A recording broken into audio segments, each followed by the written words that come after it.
मैं नया नया जाट कॉलेज रोहतक में प्रोफेसर लगा था, यही कोई 22-23 साल का था। तभी विधानसभा चुनाव आ गए और चौधरी बंसीलाल जी की रैली में पहुंच गया। मेरे पिताजी के बड़े अच्छे दोस्त पूर्व स्पीकर छतर सिंह चौहान जी हमारे हलके से खड़े हुए थे। मेरा एक मित्र स्टेज संभाले हुए था, मैं भी वहीं था, स्टेज के पास ही खड़ा था और उसने स्टेज से अनाउंस कर दिया, अब हमारे बीच में युवाओं की तरफ से प्रोफेसर वेद प्रकाश शोराण अपने विचार रखेंगे। ये शब्द जैसे ही मेरे कानों में पड़े, मुझे लगा मेरे शरीर में से जान निकल गई है। भागने के लिए जगह नहीं थी, छुपने के कोई चांस नहीं थे और उसने यह कहकर माइक छोड़ दिया। मैं स्टेज के साथ ही खड़ा था, मुझे नहीं पता मेरे पैर लड़खड़ा रहे थे और मैं किस तरह से स्टेज के ऊपर चढ़ तो गया। सामने स्टैंड के ऊपर माइक लगा हुआ था।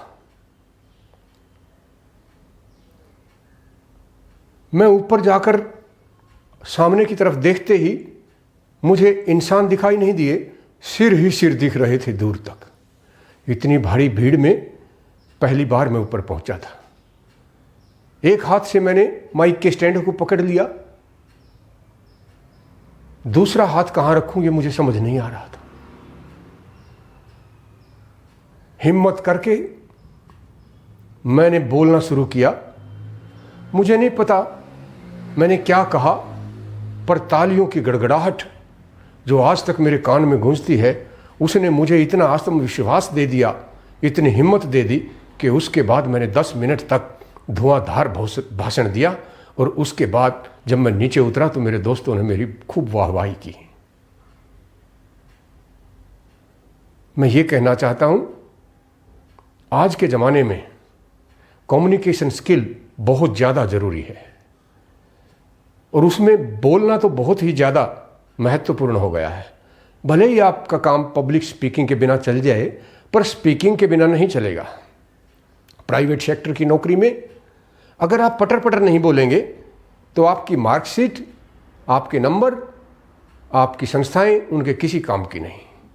इसलिए आपकी कम्युनिकेशन स्किल तो बहुत अच्छी होनी चाहिए। बोलना तो अच्छा आना ही चाहिए आपको।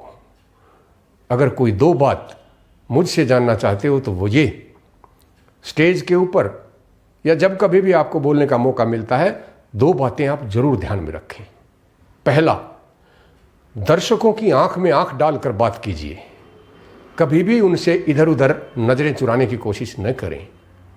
दूसरा, जब आप बोल रहे हैं तो आप में ये भाव आना चाहिए कि मैं यहाँ का सबसे बुद्धिमान, समझदार और सबसे अच्छा वक्ता हूँ।